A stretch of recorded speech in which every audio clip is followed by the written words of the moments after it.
Pues muy buenas tardes en España, buenos días en América Latina, todos los países que están conectados el día de hoy. Para nosotros es un placer reanudar eh, las charlas, el ciclo de charlas Integratalks, que es una iniciativa que promovemos desde la Fundación Integralia de Cabo hace ya 3 años. Y bueno, hoy veo que se apuntaron bastantes personas que son nuevas en el ciclo, así que vamos a aprovechar la introducción para contarles brevemente qué hacemos en Fundación Integralia, por qué estamos aquí, por qué organizamos este tipo de cosas, ¿no? Lo primero, presentarme. Yo soy Luz Adriana González, soy responsable del área de desarrollo de negocios y de proyectos de innovación social de la Fundación Integralia de KV y también participo en el área de cooperación internacional. Estoy en Madrid. Nosotros en la Fundación Integralia, pues es una fundación que ya lleva casi 25 años trabajando, donde tenemos como misión transformar la vida de las personas con discapacidad a través del empleo y de la formación, especialmente a personas con discapacidad con especiales dificultades.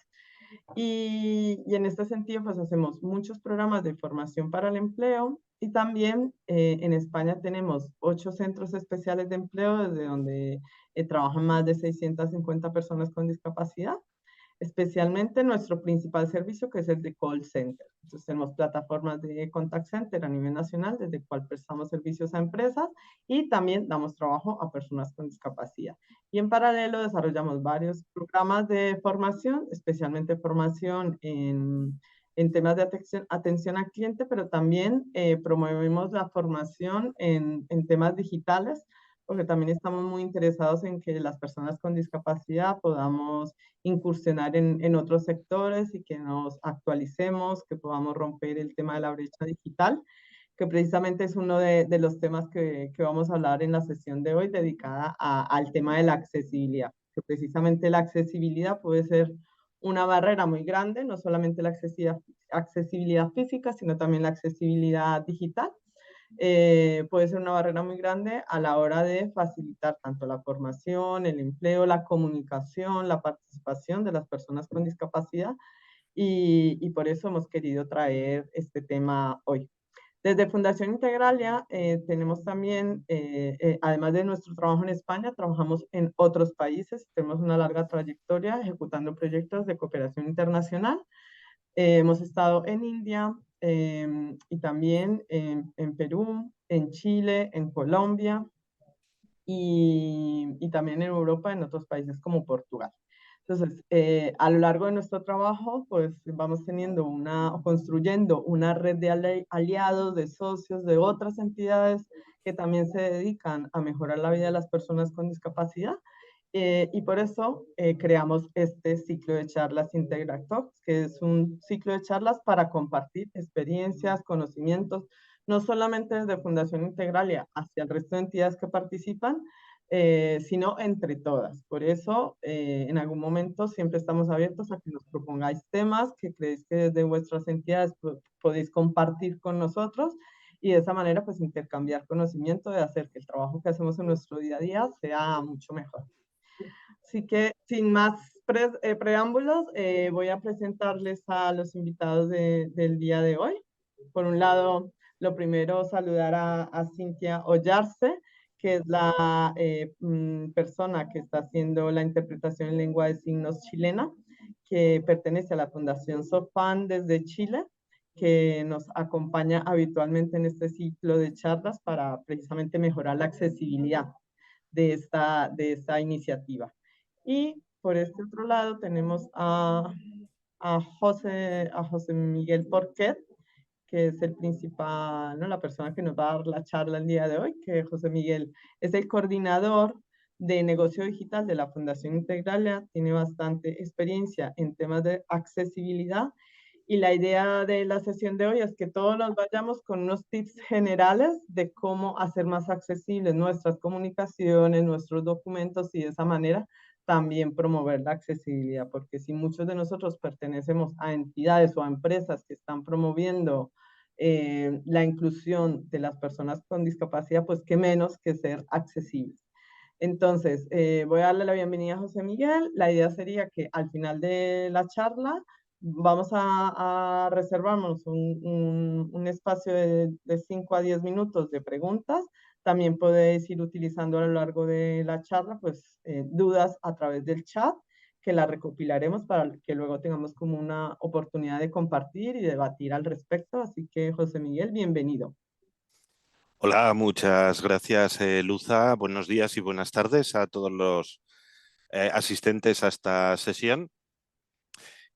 Bueno, el título de la presentación es ¿seremos accesibles o no seremos?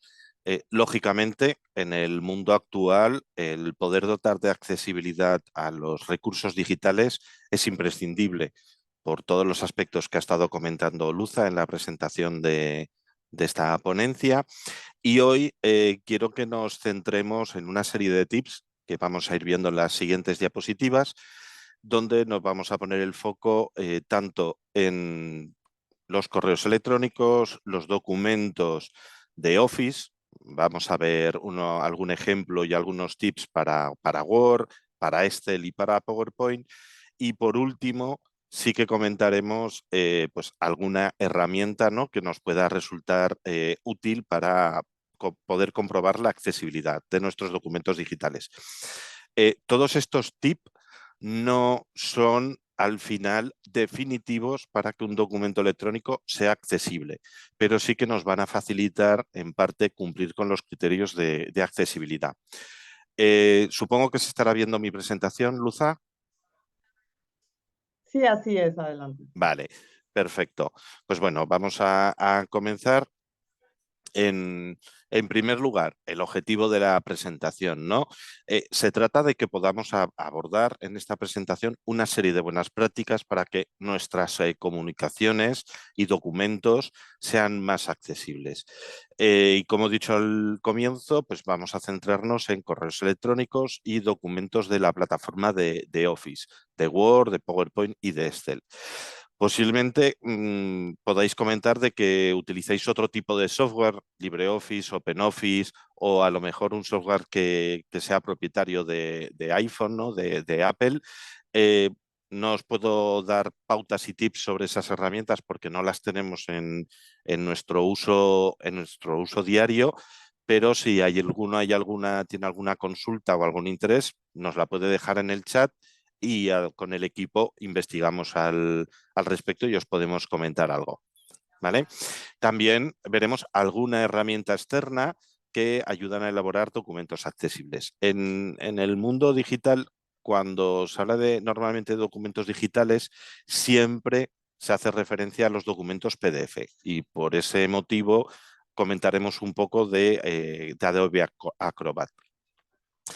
Eh, por supuesto, ¿a quién beneficia la accesibilidad? Bueno, no solamente beneficia a las personas con diferentes discapacidades, que suele ser a veces donde se pone el foco, ¿no?, en la accesibilidad, sino que también a las personas de edad avanzada o a personas que en su día a día tienen que trabajar en entornos que están poco iluminados o son entornos ruidosos. A ellos también les puede afectar, ¿no?, que un documento sea accesible, que un recurso digital deje de ser accesible porque tengan mucho ruido de ambiente y tengan que hacer uso de un lector de voz para poder poder comprender todo el contenido que están viendo, o un entorno poco iluminado donde cualquier reflejo puede afectar a cómo están viendo los colores y distinguir colores dentro de un gráfico, por ejemplo. Y también se incluye que la accesibilidad beneficia a aquellas personas que no dominen un idioma. Vamos a dar una serie de tips para los correos electrónicos. Aquí siempre nos vamos a centrar también en la herramienta de Outlook, como uno de los gestores de correos electrónicos más habituales. Por eso, quizás os podéis encontrar con que estéis utilizando cualquier otra herramienta para elaborar vuestros correos electrónicos y alguno de los aspectos que os pueda comentar no estén.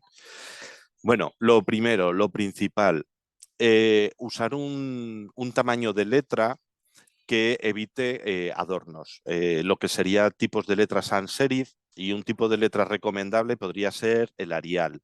Otro que solemos recomendar también es el Verdana. Y en cuanto al tamaño de la tipografía, pues siempre tratar de trabajar los correos electrónicos con un tamaño mínimo entre 12 y 14 puntos. Esto facilita la lectura de los usuarios. Tenemos muchas tipologías de correos electrónicos, pero si un correo electrónico va a ser extenso y va a ofrecer muchísima información que la va a recibir el usuario, lo mejor es que haga uso de encabezados para estructurar la información. Estos encabezados también se pueden configurar dentro del propio editor del correo electrónico, y esto facilita de que si un usuario hace uso de un lector de voz, pueda leer de manera estructurada la información. A nivel de comprensión, a veces utilizar textos, grandes bloques de texto, dificulta la lectura.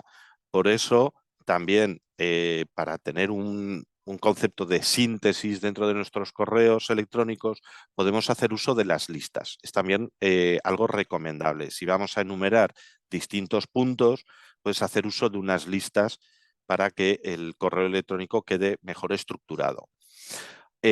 Por otra parte, hay en ocasiones que estamos introduciendo dentro de nuestros correos electrónicos imágenes o gráficos porque estamos trasladando algo de información a nuestros usuarios, a los destinatarios de esos correos electrónicos. Esas imágenes es recomendable que tengan también un texto alternativo.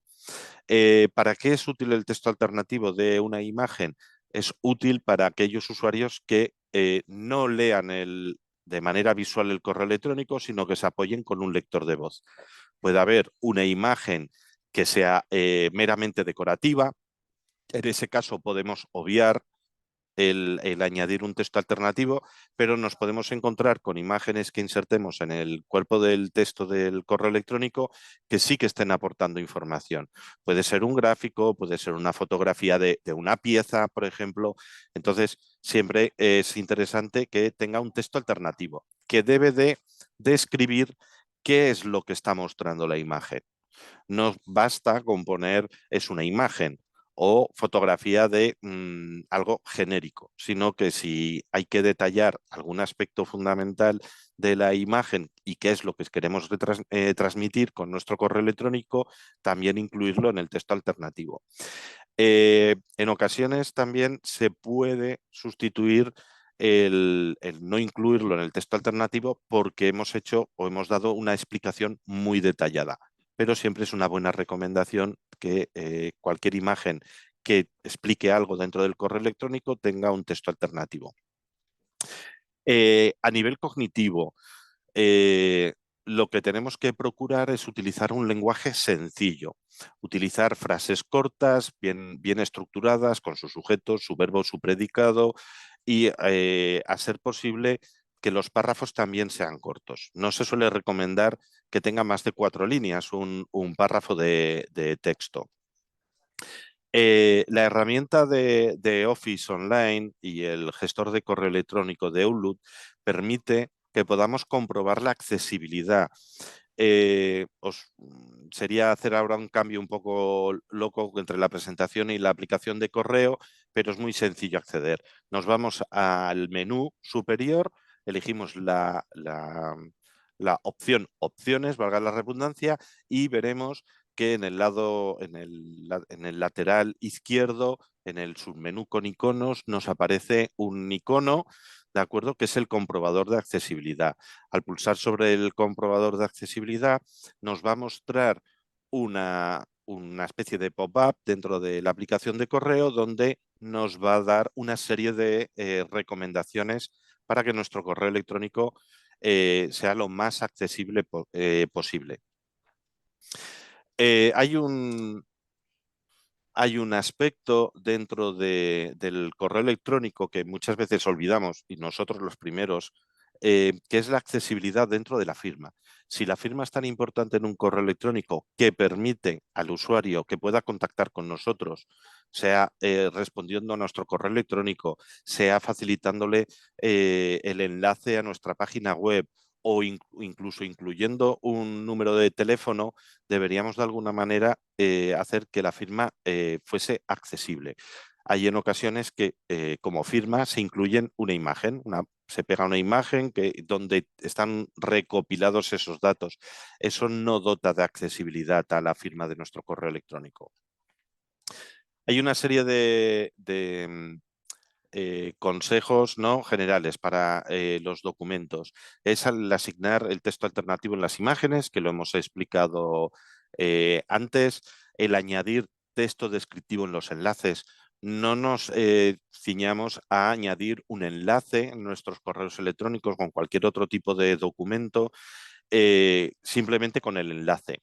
Sí que es verdad que podemos tener enlaces, como por ejemplo un dominio principal que lo va a poder interpretar correctamente el lector de voz, ¿no?, que es el recurso que una persona con déficit de visión va a utilizar más si va a consultar un documento electrónico, pero ese enlace lo mejor es que tenga también un texto descriptivo y que además indique si se va a abrir en una ventana externa. Podemos tener, si estamos viendo una página web dentro de un sitio, podemos tener un enlace que apunte a otra página dentro del propio sitio, pero en ocasiones, cuando lo estamos haciendo a través de un documento electrónico, no se va a abrir en el propio visor de los documentos, sino que va a tender a abrirse en un navegador externo. Pues eso también avisarlo. Luego, a nivel visual, súper importante asegurarse que los enlaces tengan un subrayado y que previsiblemente estén marcados en color azul. Al final es un genérico, ¿no?, que todos los enlaces estén coloreados con un color azul y que estén subrayados y que luego ese color, pues hay en ocasiones que cambia, ¿no?, si ese enlace ya lo hemos pulsado, si lo hemos visitado o si estamos encima del enlace. Otra característica general para los documentos electrónicos: procurar no transmitir información solamente haciendo uso del color. Hay que procurar no ceñir, por ejemplo, en un gráfico, hacer uso único del color supone que para personas que tengan ciertos problemas de visión en las que no puedan distinguir los colores o que incluso por su discapacidad visual hagan uso de algún visor que les cambie los colores a blanco y negro, van a perder información porque va a haber colores que van a tener unas tonalidades de grises muy similares, ¿vale? Entonces, lo recomendable es, si es posible, añadirle algún tipo de forma a esos gráficos y añadir etiquetas de texto que identifiquen esos elementos.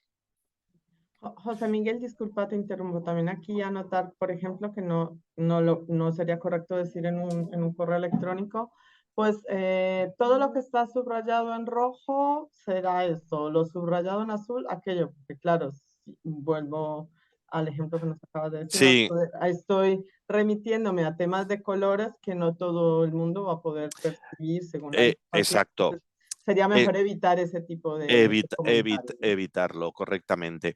A ver, quizás el problema no es tanto la accesibilidad en un correo electrónico, porque normalmente vamos a conocer quién va a ser nuestro destinatario. Entonces, si sabemos que nuestros destinatarios sí tienen una discapacidad visual, pues vamos a trabajar en que el correo electrónico cumpla, ¿no?, o tenga en cuenta esta serie de tips, de pautas, para que el documento sea accesible, ¿no?, acorde a su discapacidad, ¿vale? Pero no sería recomendable un correo electrónico que lanzáramos de manera masiva sin conocer quién es el destinatario que lo va a recibir, que hiciese uso de ese recurso que comentas. Sería mejor utilizar Entiendo. otro tema de ayuda. Eh, Esto que comentabas, por ejemplo, tiene que ver a veces con el uso de tablas. Haces tablas de datos o listados de datos y utilizas el tema del subrayado, de ponerlo de un distinto color, el fondo de la celda. Pues lo mejor es tener columnas auxiliares que permitan de alguna manera identificar, ¿no?, qué valor tiene una determinada característica. que a veces por querernos ahorrar columnas al crear una tabla, pues estábamos obviando esto que puede ayudar a una persona con determinadas discapacidades. Vale, entonces, por lo que dices, tampoco es recomendable insertar o pegar tablas directamente en un correo electrónico. Es mejor añadir los archivos que tienen las tablas porque también va a ser difícil que se lea, ¿no? Sí, a ver, podemos añadir un recorte, por ejemplo, de una tabla que tiene un dato concreto que queremos por darle un poquito de agilidad. Pero si vamos a hacer eso, vamos a añadir en la descripción de la imagen qué información estamos trasladando. Lo que no podemos, todo lo podemos hacer, pues imaginaros que queréis trasladar el usuario y contraseña para acceder a un recurso, ¿vale? Y hacemos una captura de pantalla y la pegamos en el correo electrónico. Pero eso, bien, para el que no tenga ningún problema de visión, lo va a poder, en principio, ver sin ningún problema. Pero si la persona tiene un problema de visión y se apoya con un lector de voz, y si la imagen no tiene un texto descriptivo, no va a poder saber la información que le estás ofreciendo. Por tanto, que añadirás un texto alternativo a esa imagen con el usuario y contraseña, o otra cosa es añadir el usuario y la contraseña dentro del cuerpo del texto del correo electrónico. Sé que se me puede decir, pero eso crea cierta inseguridad a la hora de trasladar esos datos tan importantes dentro del correo. Pues es cierto, pero es una medida alternativa. La otra es tener un sistema que comunique datos que puedan ser comprometedores, ¿no? De manera paralela, ¿vale? Seguimos con temas genéricos. Eh, Vamos a hablar del contraste. El contraste es un criterio que lo que nos permite es, valorando el color de fondo que te podamos tener en un texto con el color del propio texto, si son fáciles de visualizar o si producen algún problema y no se puedan distinguir o leer bien, ¿vale? Entonces, hay una recomendación que es aquellos textos que tengan entre 24 o 18 píxeles y que estén en negrita, basta, perdón, con que tengan un contraste de 3/1. Aquellos textos que sean de tamaño más pequeño tienen que tener un contraste de 4,5/1. Eh, hay elementos que son elementos no textuales, o sea, perdón, los elementos no textuales siempre requieren un contraste mínimo de 3/1.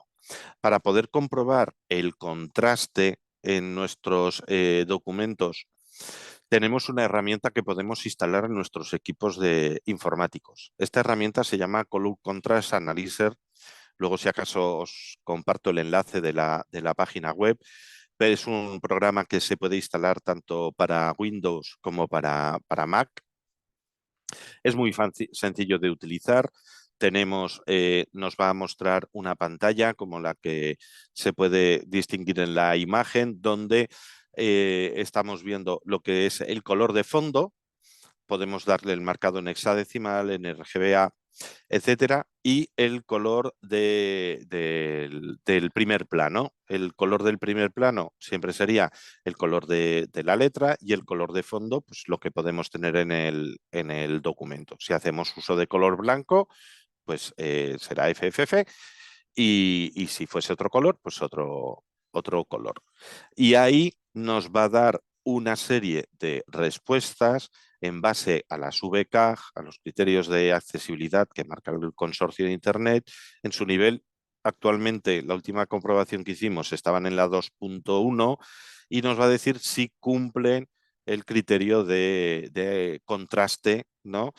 Dentro de los parámetros que os he indicado antes. A modo genérico, en todos los documentos de Office tenemos una opción para comprobar la accesibilidad. La vamos a encontrar siempre en el menú superior de las herramientas de Office. y se va a indicar cómo revisar. Y de la misma manera vamos a tener en el submenú que aparece al elegir esa opción como comprobador de accesibilidad con un pequeño icono, y al pulsar ese botón también nos va a mostrar una serie de recomendaciones para que nuestro documento sea accesible.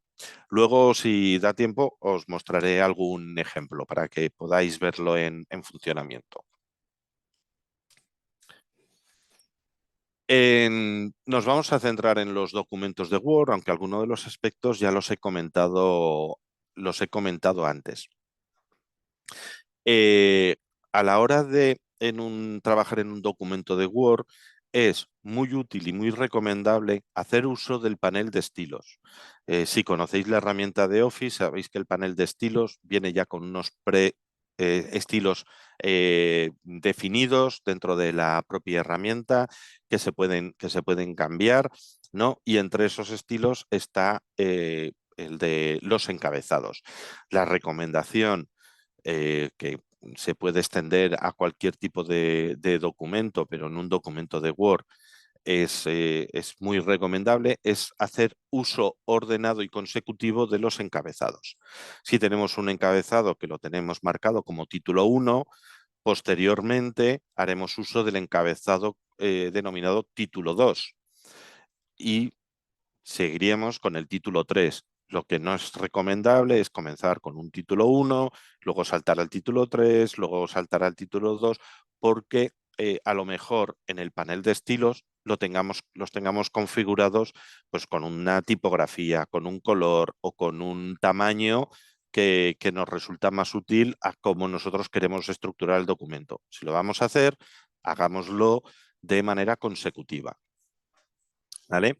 Tenemos una herramienta dentro del propio Word a la que accedemos desde Vista Panel de Navegación, donde podemos comprobar cómo están organizados los encabezados y en todo caso poderlos corregir. Otra recomendación importante que también puede ser aplicable a los documentos de correo electrónico es optar por un interlineado de 1,5. Esto permite que la lectura sea más fluida, que haya espaciado entre las líneas y que el texto no esté apelotonado, permite que se vean claramente cada una de las líneas y que se pueda seguir la lectura de manera ordenada. Hay que evitar que no haya entre los párrafos, no haya espaciados, sino que los párrafos estén muy pegados, también puede dificultar la lectura. Lo recomendable es que haya una separación entre párrafos de 6 puntos.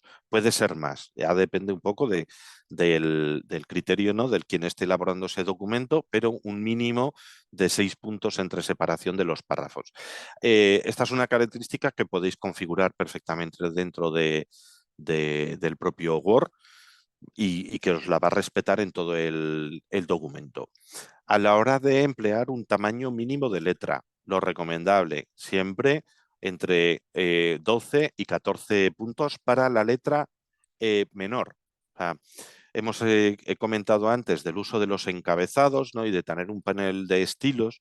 Cuando vayamos a trabajar un documento de Word, que ya sepamos más o menos cómo va a estar estructurado, cuál va a ser su objetivo, comencemos que el texto normal pues esté entre 12 y 14 puntos. Y a partir de ahí configuremos a través del panel de estilos los encabezados que vayamos a utilizar y vayamos aumentando ese tamaño de la letra que vayan a formar parte de cada uno de los encabezados. Hay que evitar que el texto quede justificado a ambos lados del texto. Es mejor que quede alineado a la izquierda. Sí que es verdad que a lo mejor en algún recurso que vayamos a utilizar, pues optemos por un texto que esté centrado. Pero lo recomendable es que esté justificado a la izquierda y evitar la justificación a ambos lados, que se puso muy de moda hace muchos años en el entorno web y que produce un efecto en la lectura que son espaciados entre distintas palabras y eso es lo que se denomina ríos blancos dentro de un documento. Si a esto le sumas que hayas elaborado un texto en Word de un párrafo que sea de más de 4 líneas, ¿no? Que sea brutal, 12 líneas o más, y has hecho una justificación a ambos lados, vas a poder observar dentro del texto cómo te aparece, ¿no?, ese espaciado que no guarda ninguna relación una línea con la anterior y parece un río, ¿no? Un río blanco por el fondo que deja en el documento. Por último, a la hora, uno de los recursos que muchas veces se utiliza en los documentos de Word y a veces se utiliza, digamos que mal utilizado, para dar formato, ¿no?, es el uso de las tablas, ¿vale?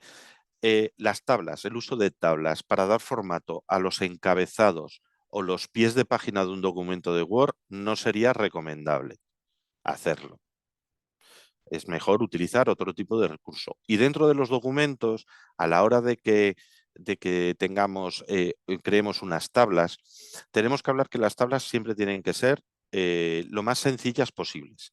Pero además tenemos que asegurarnos que la fila y las columnas estén activadas. Es importante asegurarnos que la primera fila de encabezado o de columna, o ambas si se van a utilizar, estén activados para que si alguien hace uso de un lector de voz pueda leer de manera correcta la tabla.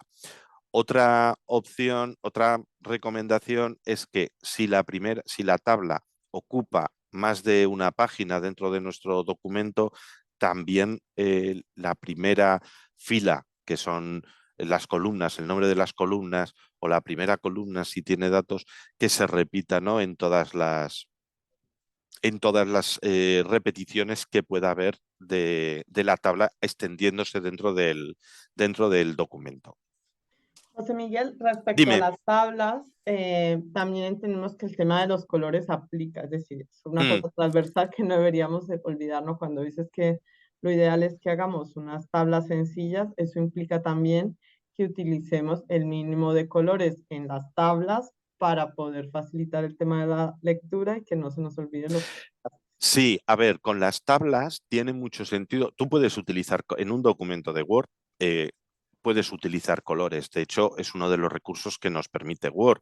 Nos da ya incluso unos formatos predefinidos, ¿no? A veces para que cuando montemos una tabla tenga ya unos colores, ¿no? Tenga ya unos formatos. Pero es importante que esos colores guarden todos los criterios de contraste. O sea, si es una tabla con un tamaño de 12 o 14 píxeles, la información que tiene dentro, pues sabemos que tiene que tener un contraste mínimo de 4,5 sobre 1.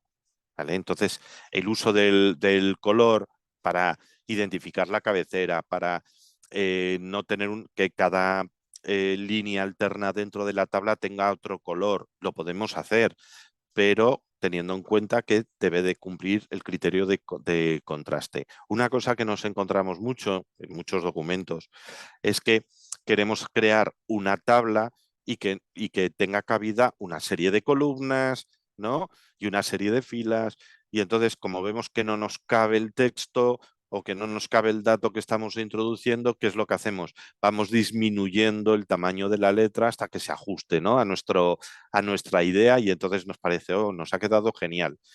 Pues claro, si estamos bajando de 12 puntos del tamaño de la letra, y encima hacemos un uso incorrecto de los colores, tanto en la letra como en el fondo de la tabla, pues se van a producir dos barreras que son importantes a la hora de poder ver el documento para cualquier tipo de usuario.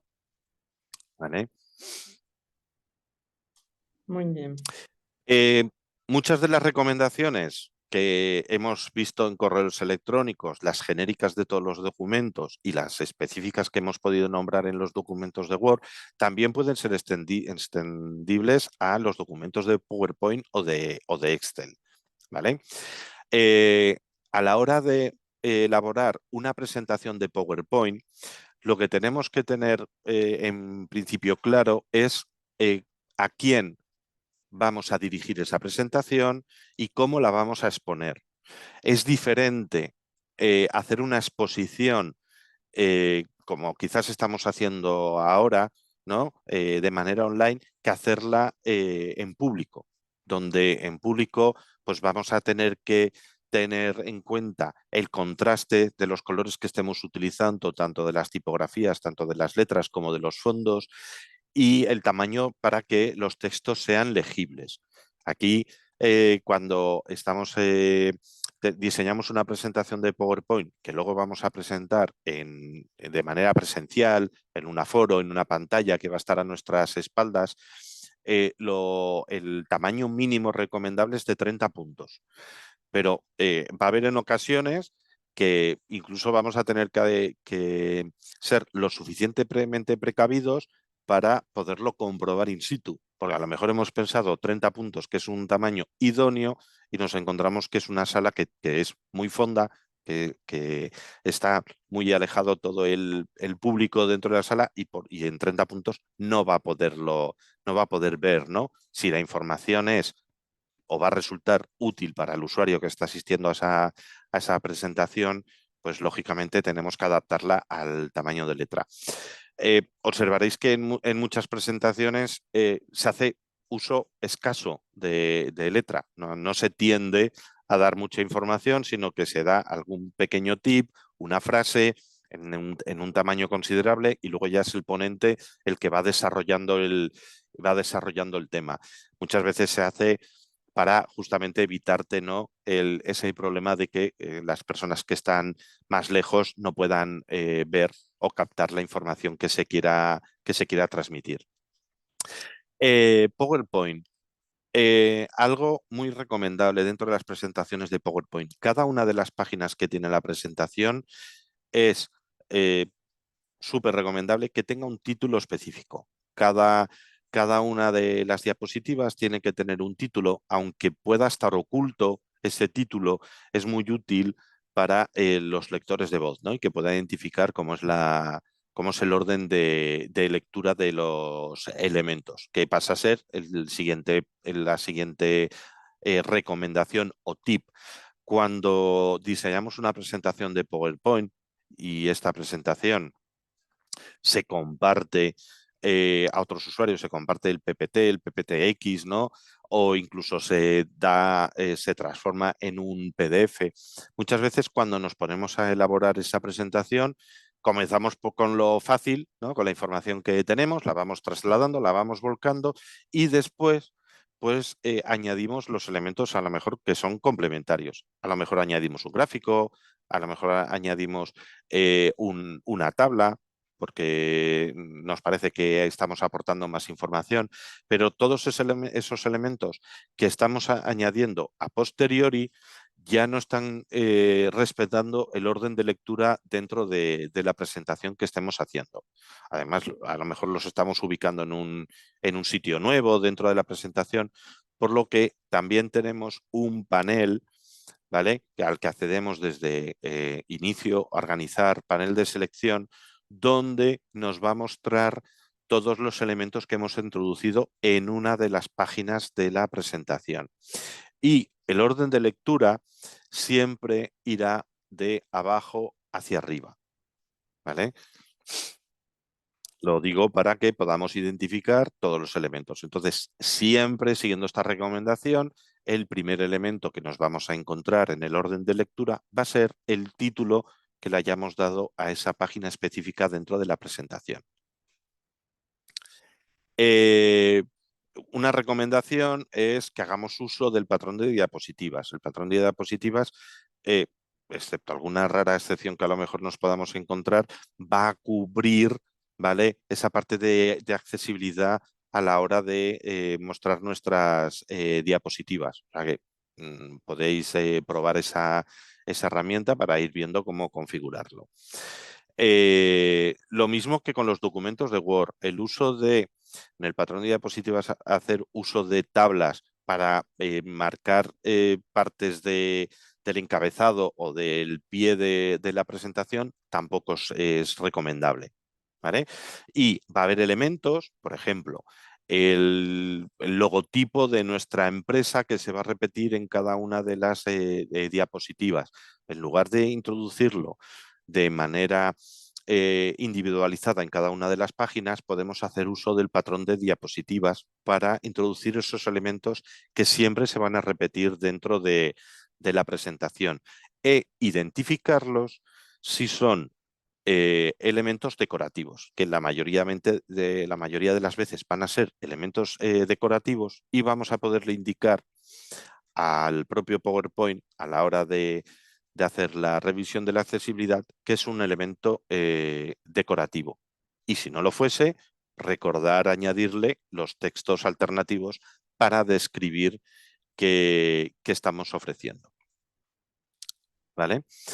Hay un elemento que son los cuadros de texto dentro de las presentaciones de PowerPoint, que podemos creer a veces que los interpreta correctamente, pero nos fijaremos que en el menú también nos permite añadir un texto alternativo, y esto es porque no lo va a interpretar. Entonces, el mismo texto que estamos introduciendo en un cuadro de texto lo vamos a añadir en el texto alternativo para que el lector de voz lo interprete bien, ¿no? Y lo traslade bien al usuario. Un último recurso que en ocasiones se introducen y se insertan en las presentaciones de PowerPoint son vídeos de apoyo. A veces tenemos una presentación de PowerPoint donde en una de las diapositivas incluimos, ¿no?, un marco con un vídeo que se va a ver a pantalla completa, ¿no? Van a ver todos los asistentes a pantalla completa. Bien, esta no sería una recomendación para el propio PowerPoint, sino para el vídeo que vayamos a insertar. Asegurémonos que también incluye subtítulos. Es algo muy importante que los vídeos que compartamos tengan subtítulos que, además de ser una traslación del texto de todo lo que esté pudiendo contar la persona que está en el vídeo, puede ser que haya vídeos que necesitemos no solamente hacer una transcripción literal de lo que ha dicho la persona que esté en ese vídeo, sino describir lo que esté mostrando el vídeo. A veces nos podemos encontrar que hacemos uso de un vídeo donde estamos describiendo una situación. Yo recuerdo haber visto vídeos hablando de la accesibilidad, pero de manera genérica, ¿no?, la accesibilidad universal de los accesos, vídeos donde se quiere mostrar las barreras que puede suponer acceder a una determinada planta, y perfecto. Para el que lo ve perfectamente, pues va a ver el vídeo, va a ver el límite, pero la persona que no ve no va a poder obtener esa información. Por lo tanto, si tenemos un recurso en vídeo que está contando algo, que está describiendo algo que se tiene que ver, añadámosla una capa de descripción, ¿no?, de lo que se está mostrando dentro de ese vídeo. ¿De acuerdo?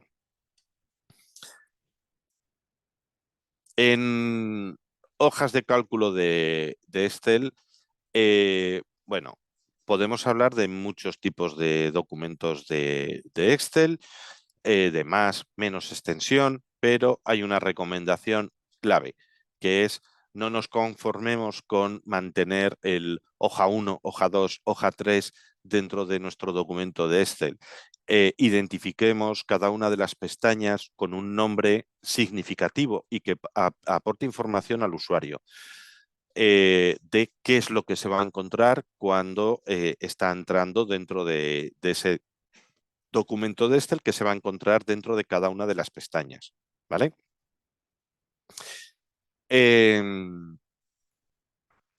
A la hora de trabajar con tablas de Excel, bueno, procuremos que las tablas no sean muy extensas. Eso en muchas ocasiones va a ser muy complicado y dentro de mi equipo nos pasa muy a menudo.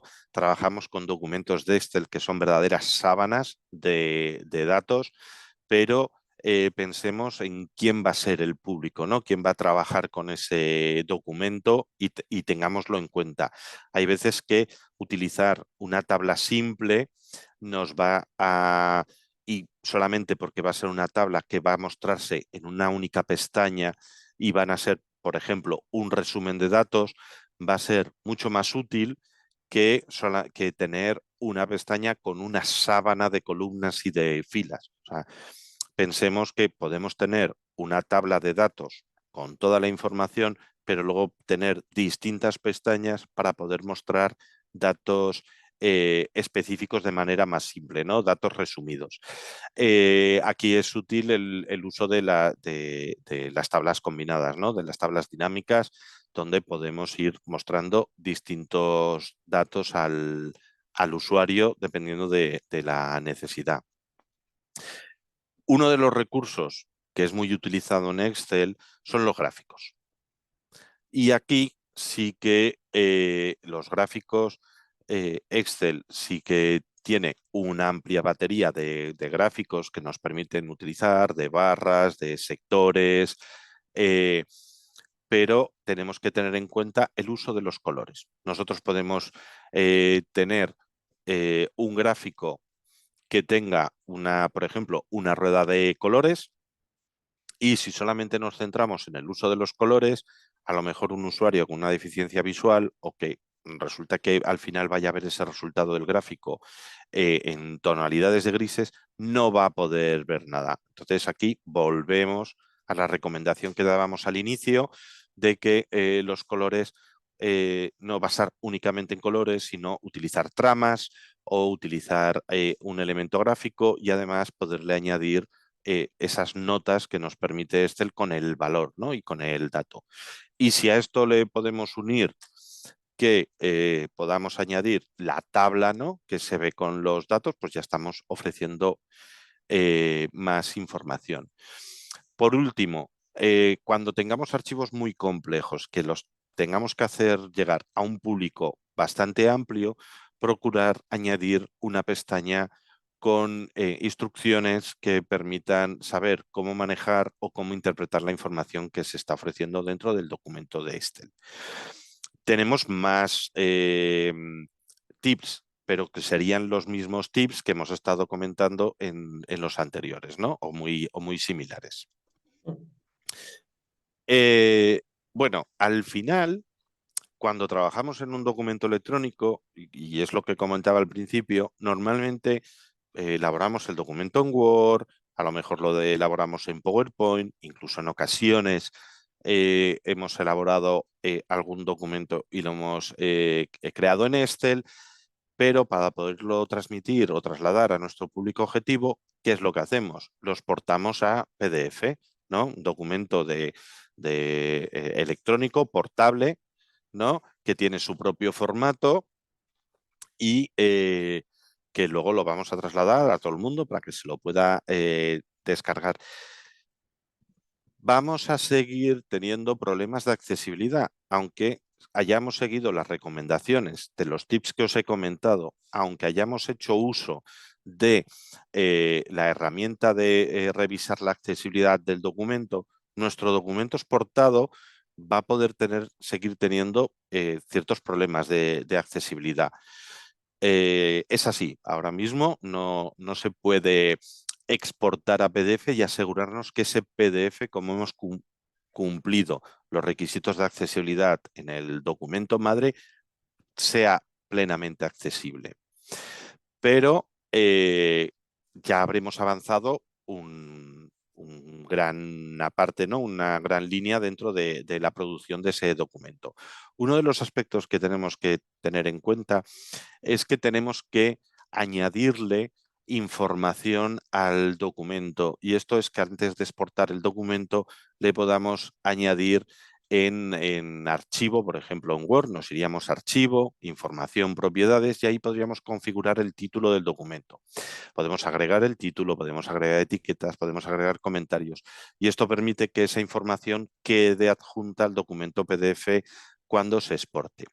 Y la segunda recomendación es que nos aseguremos que exportemos siguiendo la pauta de archivo, exportar, crear documento PDF con las características de XPS, ¿vale? Esto nos permite que el documento sea en cierto modo accesible, y además nos va a mostrar en ocasiones el botón de investigar la accesibilidad antes de exportar para que podamos hacer una segunda revisión. Bueno, Adobe Acrobat Pro es la herramienta que se puede utilizar para crear documentos desde cero, ¿vale? Pero que muchas veces se hacen con las herramientas anteriores, ¿no? Con el Adobe, o sea, con el Word o con el PowerPoint. Pero hay personas que trabajan directamente en Word y ole por ellos, ¿no? Que tienen paciencia, pero muchas veces por ser más ágiles, pues lo hacemos en Word y exportamos. Para que un documento PDF sea 100% accesible, tenemos que al final hacer uso de Adobe Acrobat Pro. Adobe Acrobat Pro cuenta con una serie de herramientas y esto daría para una sesión de una de mis compañeras expertas en accesibilidad, en documentos electrónicos, bastante extensa, pero Adobe Acrobat Pro cuenta con un validador de accesibilidad. Ese validador de accesibilidad no sigue las pautas de la WCAG 2.1, sino que sigue sus propios criterios dentro de una ISO que hay de documentos PDF y detecta toda una serie de errores, ¿no? Que hay que luego ir subsanando en los paneles correspondientes dentro de una herramienta. Podemos tener tema de metadatos, podemos tener de órdenes de lectura, de propiedades de los objetos, ¿no? que desde un Word o desde un PowerPoint se han reconvertido a elementos dentro del PDF y esta accesibilidad solamente se puede conseguir a un 100% desde el propio Adobe Acrobat Pro. José Miguel, o sea, el Adobe Acrobat Pro es una versión que es de pago, ¿no? Sí, sí, sí, es una versión de pago. Vale, vale. Es una versión de pago. Pero para poder corregir, o sea, partiendo de la base de que hemos creado un documento en Word, PowerPoint o Excel, indistintamente, o cualquier otra herramienta, ¿vale? Que nos permita elaborar ese documento. Si ese documento lo tenemos que convertir a un PDF para luego trasladárselo a nuestro público objetivo, aunque sigamos una serie de pautas de accesibilidad, luego a la hora de transformarlo no nos asegura que ese PDF sea 100% accesible. Para poderlo comprobar y corregir, sobre todo corregir, vamos a tener que hacer uso de Adobe Acrobat Pro, porque el formato PDF es propietario de Adobe y son ellos los que tienen la sartén por el mango, ¿no? Claro. Aunque hay otros Ujú. programas comerciales que también lo permiten, nuestra recomendación es utilizar el programa originario. Claro, el de la casa. El José de, Miguel, yo el sé que de, tienes otras diapositivas más, pero yo sí, por ir no, cerrando para que des quedan, pauta, no, te advierto que queda ya poco tiempo para no, que demos pauta porque tenemos una pregunta por ahí en el chat y también para que podamos quedan dos abrir a las preguntas. presentaciones y un ejemplo, por lo menos que pueda tener tiempo de mostrar un ejemplo. Perfecto. Dale. Estábamos hablando de Adobe Acrobat Pro como la herramienta profesional y que es de pago para poder comprobar la accesibilidad de nuestro documento PDF. Bien, tenemos otro recurso que se denomina PAC 2024, que es la versión más actualizada. Esta también permite analizar los documentos PDF, pero además de comprobar si cumple los criterios PDF barra UA, que son los criterios de accesibilidad que os comentaba antes de Adobe, también permite ver el grado de cumplimiento de los estándares de la WCAG. Nos permite detectar errores, nos permite ver el árbol de etiquetas del documento, nos permite ofrecer una vista previa de cómo lo interpretaría el lector de pantalla, ¿vale? Y por último, cualquier documento electrónico, si de verdad queremos que sea accesible, debe de ser leído por un lector de pantalla. Dentro de los lectores de pantalla, que es un software que utilizan las personas ciegas o con baja visión, pues tenemos varios. Tenemos JABS, tenemos NVDA, ambos para Windows. Tenemos VoiceOver, que es el lector de voz que viene integrado en el Mac y en el iOS, en todos los teléfonos iPhone. Y para las versiones de Android tenemos Talbot. Todos estos programas son bastante complejos de utilizar y saberse manejar con ellos, pero hay recursos en Internet que os pueden explicar las pautas iniciales y luego es utilizarlo muy a menudo. Es muy recomendable verificar un documento PDF a través de un lector de pantalla, que no es el equivalente a la herramienta de leer en voz alta, porque un lector en pantalla nos va a poder demostrar si el documento está bien estructurado y que el orden de lectura que sigue el documento se corresponde con el orden de lectura que nosotros queremos trasladar, ¿vale? Dentro del documento. Por terminar, un apunte.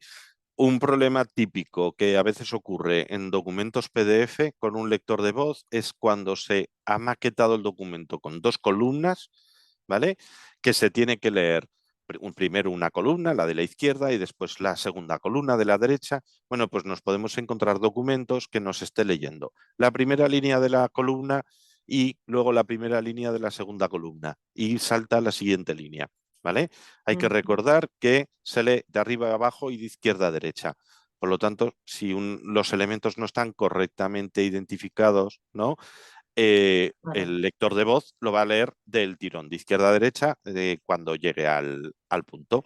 Y con esto daría por terminada lo que es la presentación. Vale, ¿Vale? muy bien, José Miguel. Eh, Súper. Os quiero mostrar ahora, por terminar, aunque tenía otros ejemplos, pero para que observéis, aquí Ujú. tenemos Un un documento, ejemplo de un documento. ejemplo, aquí tenemos un documento de Word, que a lo mejor podemos considerar que está perfectamente maquetado, ¿vale? Tenemos su tipo de letra, sus textos, etcétera. Bueno, para poder acceder a la herramienta del comprobador de accesibilidad es muy sencillo. Nos vamos a la opción de revisar, como he estado comentando a lo largo de la presentación, pulsamos sobre este elemento y vamos a tener aquí un comprobar accesibilidad, ¿vale? Pulsamos sobre el comprobar accesibilidad y nos va a salir una ventana lateral a la derecha donde nos va a indicar los errores, ¿de acuerdo?, que ha detectado, y pulsando sobre cada uno de los errores y volviendo a pulsar sobre el siguiente elemento que nos indica, se nos va a desplazar hasta hasta el elemento en particular. Por ejemplo, aquí, que es falta el encabezado de tabla, por ejemplo, o tenemos aquí otro de contraste, ¿no? Que tenemos un texto que a nosotros nos puede parecer que está bien escrito y que es visible, pero nos está indicando que tiene un problema de contraste, ¿vale?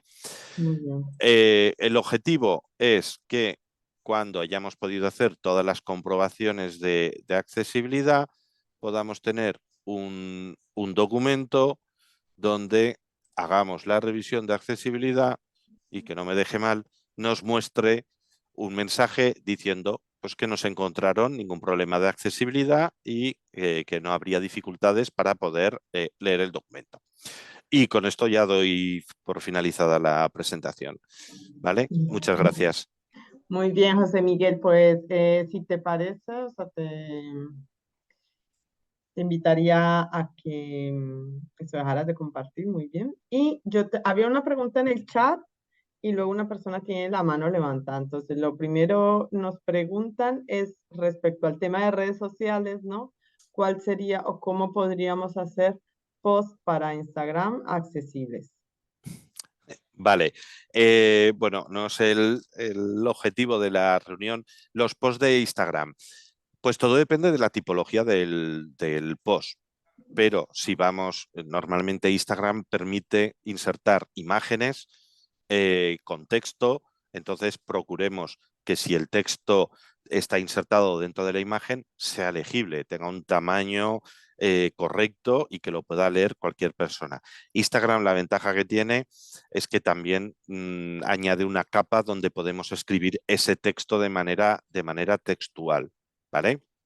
Y por otro lado, si lo que vamos a hacer uso es de un vídeo, que incluyamos los subtítulos de los vídeos. Instagram, dentro de la configuración de Instagram en los dispositivos móviles, permite activar la transcripción automática.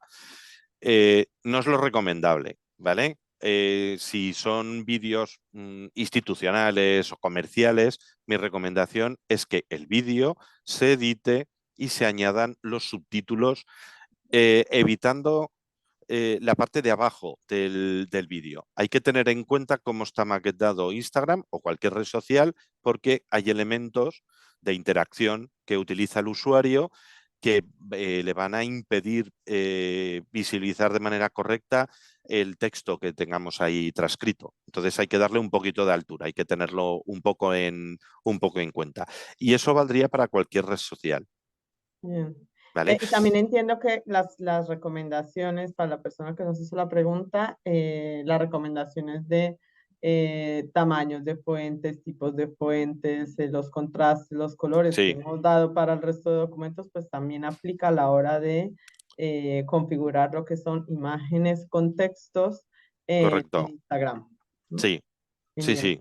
Tenemos por Vale. aquí a Santiago, perdona, José Miguel, tenemos a Santiago. Si quieres, Santiago, que tienes la mano levantada y puedes abrir el micrófono para trasladarnos tu pregunta.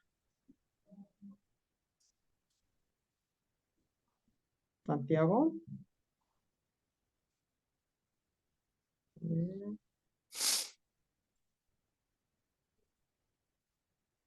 No, de momento parece que Santiago no abre el micrófono.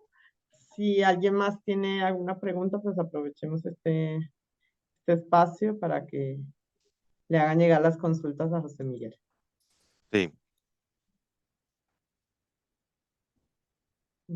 Tengo Santiago.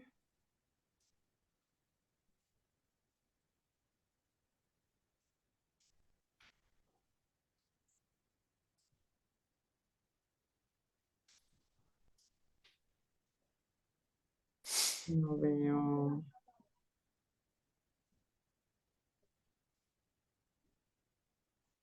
No veo a nadie más que tenga Ha quedado preguntas. todo clarísimo. ¿Alguien comentó algo? No.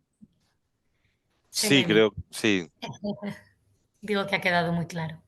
Yo creo que es que a lo mejor hay alguien, Noemí, que tiene Sí, sí. el Yo por mi micrófono parte abierto. está todo claro. ¿Me escucháis? No, pues sí. Sí, Ay, perdón. Adelante, ¿tenías una pregunta? No, no, porque esto lo básico más o menos lo manejo todo, ¿no? Lo que pasa es que hoy era mi primer día y bueno, para saber cómo iba todo. He visto que hay unos vídeos subidos, pues voy a intentar verlos para ponerme al día con lo que lleváis. Bien. Bueno, pues hemos hecho un repaso, ¿no? En temas de correo electrónico, Word, Excel, PowerPoint y luego lo que sería la conversión a PDF en general. También a la hora bueno, de las webs, algunos tips dio José Miguel. No obstante, son como unos tips generales. Luego entendemos que cada país también tiene unas reglas, unas normas de accesibilidad que ya son como propias que marca las leyes de cada país, pero en general, yo creo que con los tips que hemos compartido el día de hoy, más o menos ya podemos empezar a poner en práctica todo el tema de la accesibilidad de los documentos.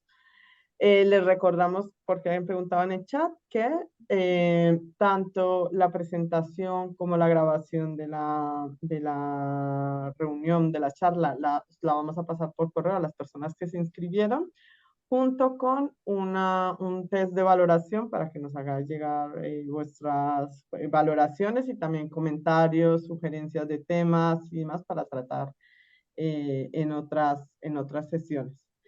Entonces, bueno, aquí a ver, ¿alguien decía en el chat algo? Gracias. Hola, Así, sí, perdonad, ahora os lo comparto.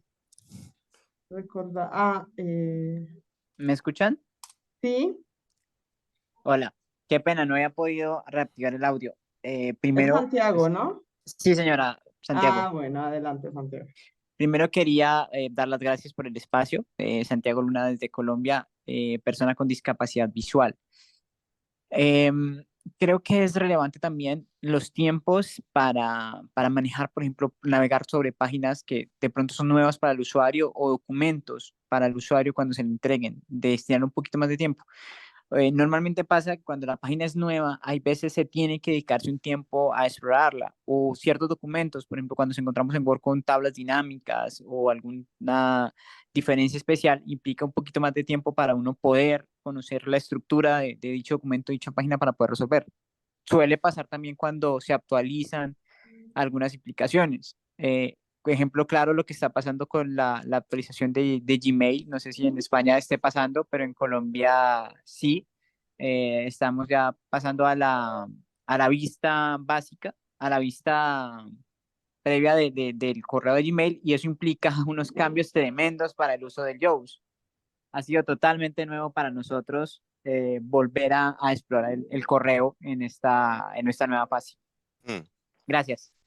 Vale, muchas gracias. Sí, hay un criterio específico dentro de las VCAG. Las VCAG al final son las recomendaciones que hace el consorcio de Internet sobre la accesibilidad que tienen que tener los recursos digitales. En base a esas VCAG ha habido en distintos países, por ejemplo en la Comunidad Europea, que se han elaborado leyes que lo tienen en cuenta y imagino que en otros países también lo están teniendo en cuenta. El tema del tiempo, sobre todo en aquellos recursos que tienen que ver con aplicaciones móviles o sitios web, sí que es súper importante de que pueda indicarle al usuario cuánto tiempo va a tardar en cerrar la conexión o cuánto tiempo implica el gestionar un determinado formulario, ¿no? A la hora de gestionarlo y que exista un tiempo y que ese tiempo sea visible para que de alguna manera informe al usuario que le queda poco tiempo para finalizarlo. ¿Vale? Aquí Miguel, en el chat nos preguntan, ¿no? Tú que eres muy técnico, pero los que no estamos acostumbrados Sí, a esto, ¿qué es eso de la WCAG? vale. Estas son las recomendaciones que hizo el consorcio de Internet para todo lo relativo a la accesibilidad de cualquier recurso digital. Y se ha hecho, ahora en estos momentos está en la versión 2.2, ¿vale? Y tenemos alguna otra presentación por ahí que podemos contaros un poquito la historia, ¿vale? Empezó con la versión 1.0 y se van dando una serie de pautas, hay una serie de principios y luego una serie de pautas y una serie de criterios donde se evalúa la accesibilidad de cualquier recurso digital, sean sitios web, sean documentos electrónicos o sean aplicaciones móviles. Bien. ¿Vale?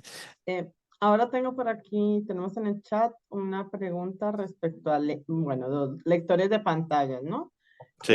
Diego de la Fundación Luz, ¿qué tan buena es la compatibilidad del lector de pantalla JAWS con PowerPoint? Vale. Ya que aunque utilice elementos decorativos en las imágenes, este lector de pantalla los lee igualmente. Y luego también, al final, si los lectores de pantalla para Android o Apple o iOS son gratuitos. El Vamos a ir VoiceOver, cerrando la el sesión. VoiceOver y el Talkback son gratuitos. Están integrados dentro del propio sistema operativo de los dispositivos móviles. Nos tenemos que ir a las opciones de configuración, dependerá de la versión de Android o de iOS, pero hay una opción de accesibilidad y nos permite activarlo o desactivarlo. ¿Vale? Luego, la funcionalidad de ese software es a través de la propia pantalla o a través de los menús laterales, nos va a permitir irnos desplazando en los elementos. Las personas invidentes suelen hacer uso del lector de la pantalla dejando la pantalla en negro. No ven nada en pantalla, o sea, no ven nada en pantalla porque no les resulta de ninguna utilidad. Un usuario que esté experimentando, pues sí que va a poder ver la pantalla e irse desplazando con los elementos.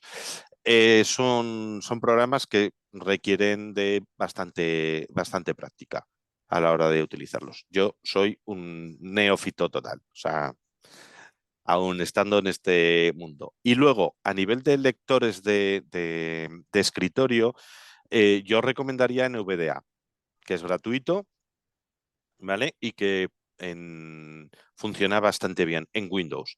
Y en Mac tiene el propio VoiceOver, Muy bien. ¿vale?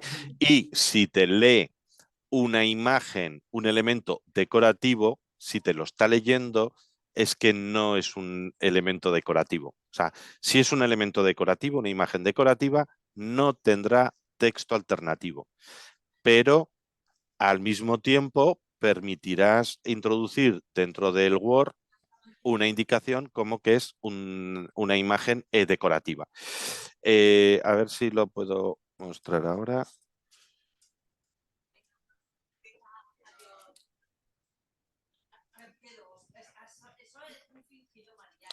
Vale. Comparto un momentito la pantalla para este ejemplo. Nada, un segundo. Vale. No me riñas. Creo que ya la estáis viendo, ¿vale? Entonces Sí. tenemos esta imagen aquí. El documento no es accesible. Si nos fuésemos a revisar y nos vamos a comprobar accesibilidad, pues tendríamos aquí, bueno, un objeto, una imagen, que es esta, ¿no? Que nos dice que no está alineada. Por un lado, tenemos ahí un pequeño problema de justificación y el otro nos permite marcar como decorativo, ¿vale? Ese sería un camino para una imagen. El otro camino es, tenemos la imagen seleccionada, nos vamos a formato de imagen y en formato de imagen tenemos la opción de texto alternativo. Si pulsamos texto alternativo, nos va a decir que nos ha creado un texto, ¿vale? Descripción generada automáticamente con confianza media. Y nos dice, un dibujo animado con letras.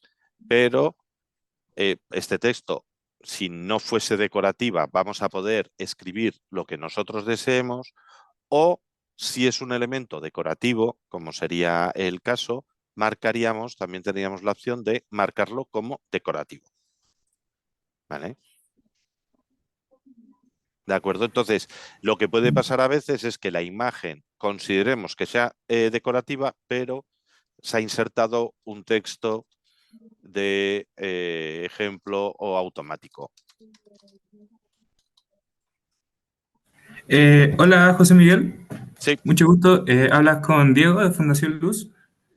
Lo que me pasa a mí es que yo trabajo con estos lectores de pantalla, el JOS y el NVDA, y con NVDA efectivamente es tal y como tú dices. No hay ningún problema con marcar la información, marcarla como decorativo, pero no obstante, cuando trabajo con JOS, con lectores de pantalla, perdón, con presentaciones PowerPoint, Sí. marco estas opciones como decorativo, pero el JOS me las lee como, en vez de saltárselas, me menciona que son decorativas. Imagen decorativa. Y repite todo el tiempo. Imagen decorativa. Imagen decorativa. Vale, ¿y has ido a la configuración de cada elemento? O sea, porque tú creas esas presentaciones. Claro. Vale, pues tú tienes que seleccionar ese elemento que en principio es decorativo, irte a las opciones de imagen y marcarla específicamente como decorativa. Si no Claro. está marcado específicamente, el lector de voz va a entender que es un elemento que tiene que transcribir y que normalmente hará uso de la descripción automática que haya podido generar. ¿Vale? O si se ha añadido. ¿Y esta configuración está dentro del mismo PPT? ¿Es la Sí. que me está mostrando antes? Sí. Tenemos aquí, a ver.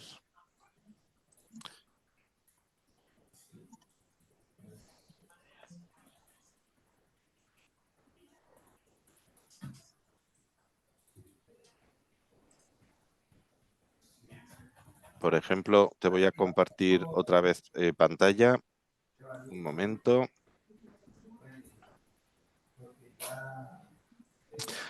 Por ejemplo, tenemos este ejemplo también, que era una presentación de PowerPoint, en este caso con 3 slides, con 3 diapositivas, y podríamos hacer lo mismo, ¿no?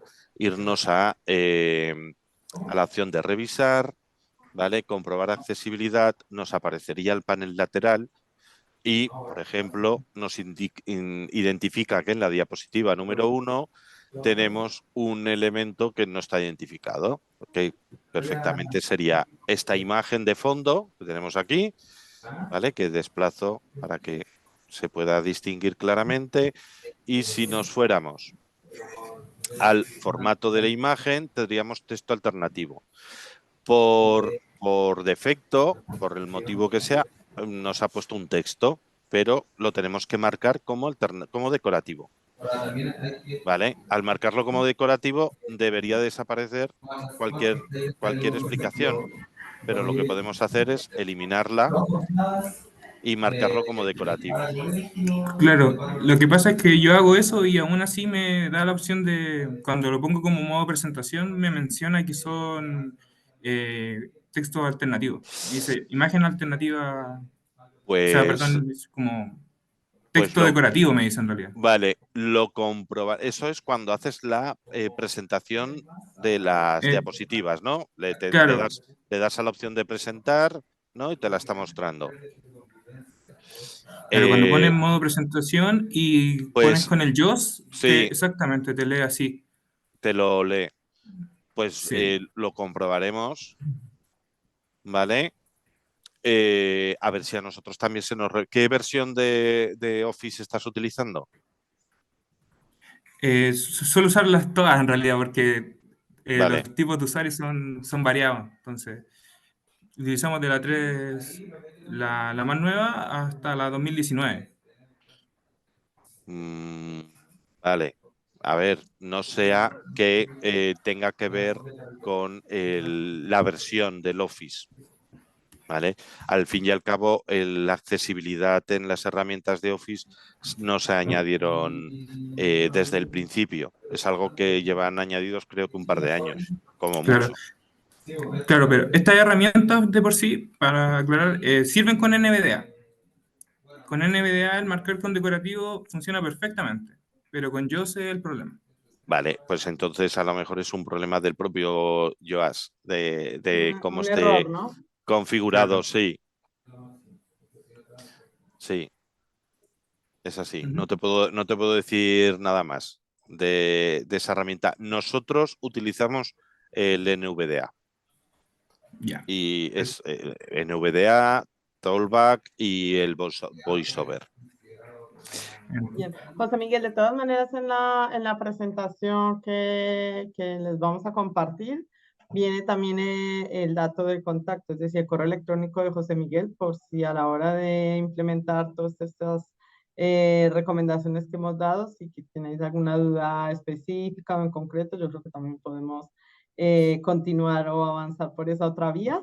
Yo de verdad que agradezco muchísimo a José Miguel por compartir hoy la charla, a Cintia que nos ha acompañado desde Chile con su interpretación de lengua de señas y a todos los que habéis participado el día de hoy. Recuerdo, en cuanto tengamos editado el video, muy seguramente antes del viernes, os enviaremos el enlace de la presentación con los datos de contacto y por favor no olviden de rellenar la valoración.